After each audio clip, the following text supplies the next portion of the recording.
thérapies non conventionnelles, dans le champ de la santé ou du développement personnel, semblent souvent extrêmement attrayantes. Mais que cachent-elles en réalité? Elles nous induisent en erreur.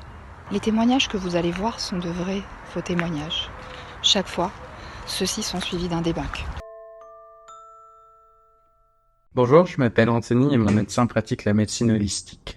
L'idée, c'est de tenir compte de l'être dans sa globalité, c'est-à-dire l'âme, le corps et l'esprit. Il y a un an, j'étais en burn-out et en fait, ce que j'avais pas compris à ce moment-là, c'était que mon travail n'était pas du tout aligné avec le désir profond de mon âme, avec ma mission de vie, en fait. Et ça, mon médecin, il a tout de suite ressenti et il m'a amené à faire une grande prise de conscience. Grâce à notre cheminement ensemble, j'ai enfin pu accéder à mon potentiel intérieur qui était bloqué à cause de mes pensées limitantes.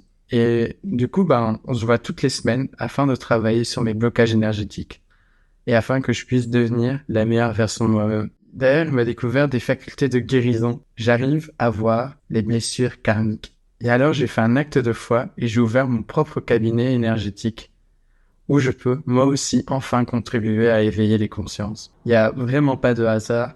Je l'ai croisé pile au bon moment. Encore une synchronicité, en fait.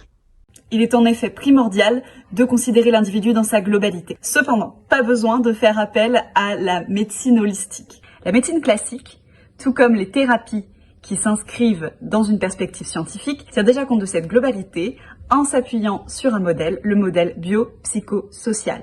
Biologie, psychologie, sociale.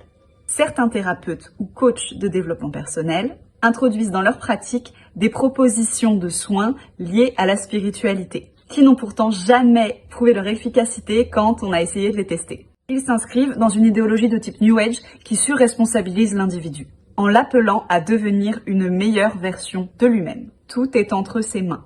S'il échoue dans son traitement thérapeutique ou dans sa tentative de développement personnel, c'est de sa faute. C'est qu'il n'a pas fait ce qu'il fallait pour être plus éveillé, pour atteindre un haut niveau vibratoire. L'individu est culpabilisé et on ne remet jamais en question le bien fondé des idéologies défendues. Le vocabulaire utilisé peut nous permettre de détecter cette spiritualité New Age et de nous préserver d'une mauvaise prise en charge, voire d'un risque de dérive sectaire. Des termes tels que holistique, âme, énergie, alignement, mission de vie, prise de conscience, potentiel intérieur, pensée aux croyances limitantes. Certaines victimes de ces dérives se coupent de leur ancienne vie, de leurs relations et se privent des connaissances disponibles dans le champ de la science qui pourraient leur permettre, avec plus d'efficacité, d'atteindre leurs objectifs.